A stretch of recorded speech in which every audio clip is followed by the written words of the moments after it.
Hello everyone. Namaste. When the student is ready, the teacher will appear. How true is it? So today I am going to do a book review on a very special book of a very special person, The Wings of Fire, written by APJ Abdul Kalam in collaboration with Arun Tiwari. As you all know, APJ Kalam has been the president of the country. He has also received many prestigious awards like the Bharat Ratna, the Padma Bhushan, the Padma Vibhushan.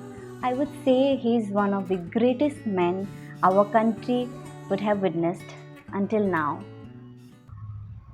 In this book, I would say this book, first of all, I would like to describe about the book. This book is a very simple book. This book has a total of 178 pages and it's written in very simple languages. Apart from some scientific, he have in somewhere he have given some scientific like descriptions how the process goes on. It's a bit hard sometimes, but I would say overall it's a very simple book like the way he has explained the creation of the missiles or the SLVs. He had given the whole process how it goes through. Along with the success, he has also described the failures, how in those times how they take steps, what are the mentalities that the scientists go through along this whole process of creation of some immense important objects that is required for the country. So in the basically in the first part of the book, he has given his younger life. He has talked about his father, and also there was a Lakshmana Sastri who was the friend of his father, who was a Hindu Brahmin, and his father was a Muslim, but he's also Muslim though.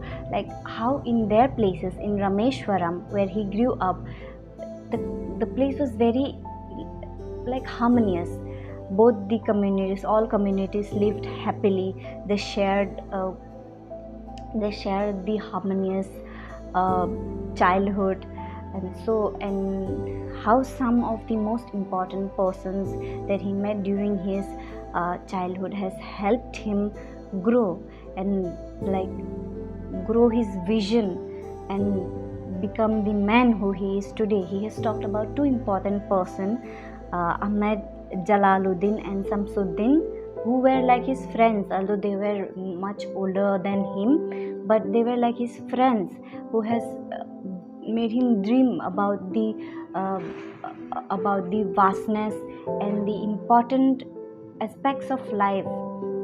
Then in between in the main part, like the between part, he has described about the creation of the SLV. Then after that, the 5 missiles. I would like to say the names: Prithvi, Trishul, Agni, Akash, Nag. The 5 missiles who has made India like one of the most empowered countries because of whose efforts.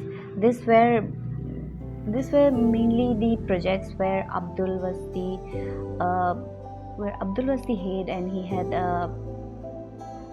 control of everything. Like how he had chosen the leaders for this projects. How what a leader should contain, what are the qualities a leader should contain, not only talent but what empathy, what all things a leader is needed. By reading this book you will not only learn about his life, you will learn about some other important things like about the leaders and how a person should. He is such a humble person that he has lived so humbly. Even after achieving so much in life, he has been such a humble person. Through this book, we would be able to learn about this journey, this beautiful journey of this great human being, I would say. And in the later part, also, he has concluded with the creation of this 5 missiles, and its journeys, how from failures and after that success. It was a very it was a journey which says a lot about the country, and about the mental. He has also talked about the some great scientist who has influenced him, who has taught him, like Professor Sarabhai, who has groomed him, and some other scientists like Satish Dhawan and Dr. Brahm Prakash, who has a very great impact on his life and the way he have grown. So yeah, there is a very dreamy paragraph. I feel like a poem. I would like to read that paragraph. So yeah, we had a late dinner that evening. Gradually, the din and clatter of the celebrations calmed down. I retired to my bed with almost no energy left. Through the open window, I could see the moon among the clouds. The sea breeze seemed to reflect the buoyancy of the mood on Sriharikota Island that day.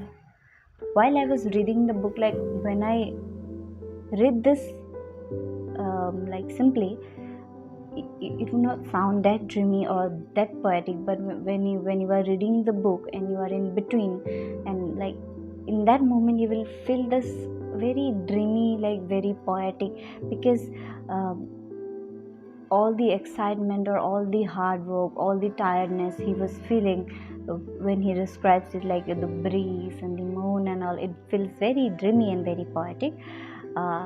At the end, I would like to read a paragraph and end this, which is a very great message from his side.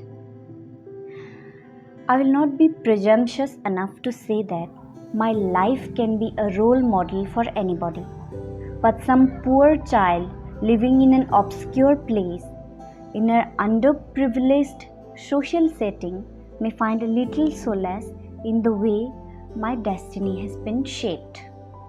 It could perhaps help such children liberate themselves from the bondage of the illusory backwardness and hopelessness. Irrespective of where they are right now, they should be aware that God is with them, and when He is with them, who can be against them? All in all, I would say this is a very beautiful and inspirational book. I would recommend every Indian to read this book of this great person. This person, APJ Abdul Kalam, I considered him an ideal person. Apart from my father, the most important person I consider is APJ Abdul Kalam. Although I have not been with him, been in contact with him, but he has, the way the person was, it has a great impact on. I get inspired reading his story, learning about him. So at the end, I would suggest this book to every Indian. It's also translated in other Indian languages if someone feels difficult to read in English. So yeah, I would say all in all, this was a very great read. And so thank you. Bye bye. Meet you in the next video. Bye bye.